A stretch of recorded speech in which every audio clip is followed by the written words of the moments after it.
This is computer class. Today we will discuss about the generations of computer. So let's start this video.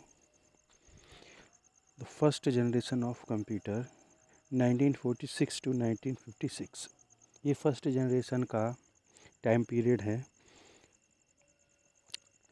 First generation जो computer थे इसमें vacuum tube device का use किया जाता था. आजकल जो प्रोसेसर का यूज है वो वैक्यूम ट्यूब का यूज था. और मेमोरी के लिए मैग्नेटिक ड्रम्स यूज किए जाते थे and were often enormous taking up entire rooms. और ये सब कंप्यूटर इतने बड़े होते थे पूरा एक रूम में एक कंप्यूटर केवल लगाया जा सकता था. यूनिवैक और एनिएक UNIVAC जिसका डिस्कस पहले कर चुके हैं इसका फुल फॉर्म UNIAC. ये कंप्यूटर्स आपके फर्स्ट जनरेशन के कंप्यूटर हैं. नीचे कुछ इसके फीचर्स दिए गए हैं इस कंप्यूटर के, देखते हैं.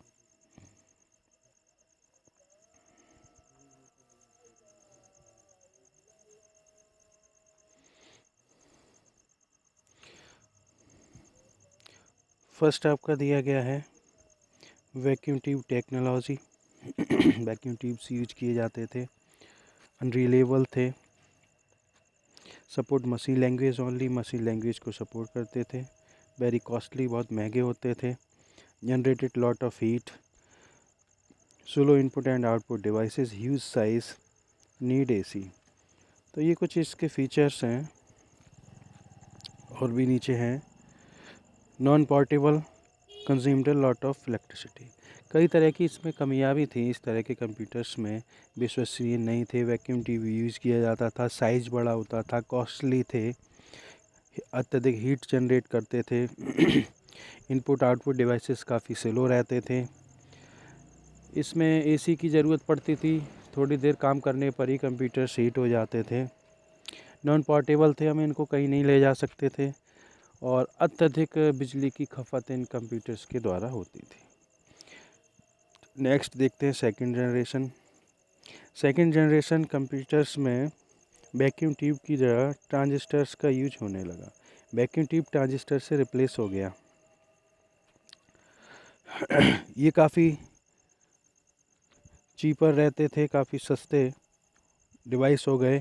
कंज्यूम लेस पावर, कम विद्युत की खपत करते थे, साइज भी कम्पैक्ट हो गया इनका, रिलीवेबल थे,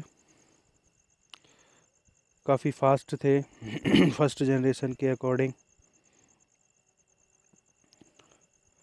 magnetic course were used for the primary memory. अब यहाँ पर मैग्नेटिक कोर्स का यूज किया गया है मेमोरी के लिए. इसके साथ ही मैग्नेटिक टैप, मैग्नेटिक डिस्क भी सेकेंडरी स्टोरेज के लिए यूज किए जाने लगे. इस जनरेशन में कुछ लैंग्वेज, हाई लेवल लैंग्वेज भी डेवलप हुई थी, जिसमें आपका कोबोल, फॉर्ट्रैन, कोबोल, इनका यूज किया जाने लगा. इसके साथ ही इनके operating system IBM 1620, IBM 1794, CDC 1604 use किए जाते थे. कुछ इसके फीचर्स नीचे दिए गए हैं. Use of transistors reliable in comparison to first generation computers, smaller size compared to first generation, generated less heat as compared to first generation, consumed less electricity as compared to first generation, faster than first generation computer, still very costly, AC required, supported machine assembly language. कुछ इसमें कमियां भी थी और कुछ खूबियां भी इस तरह के कंप्यूटर्स में. ये कॉस्टली थे, AC इसके लिए रिक्वायर्ड थी, मशीन लैंग्वेज और असेंबली लैंग्वेज को ये कंप्यूटर्स सपोर्ट करते थे. और कुछ फीचर्स इसके बिल्कुल पिछली जनरेशन की तरह हैं. नेक्स्ट देखते हैं थर्ड जनरेशन ऑफ कंप्यूटर. इस जनरेशन में ट्रांजिस्टर को रिप्लेस कर दिया गया, इंटीग्रेटेड सर्किट जिसको ICs बोलते हैं. A single IC has many transistors. जितना हम एक ट्रांजिस्टर में प्रोसेस के लिए यूज की करते थे, एक ट्रांजिस्टर की जितनी कैपेबिलिटी होती है। तो ऐसे आईसीस में ऐसे कई ट्रांजिस्टर्स की कैपेबिलिटी होती है। आईसी को इन्वेंट किया था जैक केबी ने। ये साइज में स्मॉल होकर रिलायबल थे, एफिशिएंट थे, प्रोसेसिंग क्षमता इनकी अच्छी थी, time sharing operating system, multi programming operating system प्रयोग किए जाने लगे। हाई लेवल लैंग्वेज भी सपोर्ट थे, जैसे फोर्ट्रैन सेकंड, फोर, कोवेल, पास्कल, बेसिक, एल्गोल। इसके साथ ही IBM 360 सीरीज़, हनीवेल, PDP ऐसे प्रोसेसर्स का यूज किया जाने लगा।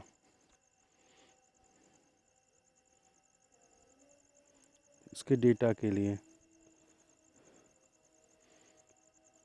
Features, IC used more reliable in comparison to previous two generations, smaller in size पहले से स्मॉल हो गया, जनरेटेड लेस हीट कम जनरेट करते थे, faster, lesser maintenance, costly, AC required, consume lesser electricity, support high level language. कुछ इसमें इसके एडवांटेज भी थे, कुछ डिसएडवांटेज भी थे, हम इनको कंपेयर कर सकते हैं प्रीवियस जनरेशन से। नेक्स्ट देखते हैं फोर्थ जनरेशन ऑफ कंप्यूटर। इस जनरेशन में आईसीस को VLSI चिप से रिप्लेस कर दिया गया। इसकी जो क्षमता थी वो लगभग 5000 ट्रांजिस्टर के बराबर थी। एक सिंगल चिप था ये माइक्रो कंप्यूटर फोर्थ जनरेशन में आपका शुरू हो गया है। Fourth generation computer more powerful, compact, reliable, affordable, as a result it gives rise to personal computer. ये PC कंप्यूटर जो हमारे हैं वो इसी जनरेशन के यूज किए जा रहे हैं। तो ये पहले की जनरेशन से काफ़ी एडवांस थी ये जनरेशन, जिसमें आपका C++ जैसी लैंग्वेज भी यूज़ हुई, डेवलप की जाने लगी। इसके साथ ही DEC-10 स्टार, 1000 PDP क्रे सुपर कंप्यूटर्स भी इस जनरेशन में यूज किए गए। इसके फीचर्स देखते हैं। VLSI टेक्नोलॉजी का यूज हुआ, सस्ते हो गए, पोर्टेबल एंड रिलायबल थे, use of PCs, very small in size, pipeline processing, no AC required, concept internet was introduced, great developments in the field of networks, computer become easily reliable. Fourth generation computers आज भी use किए जाते हैं। इसमें कई advance features भी शामिल हो गए, जैसे इंटरनेट है, नेटवर्किंग है, और इनके साइज़ काफ़ी छोटे हो गए।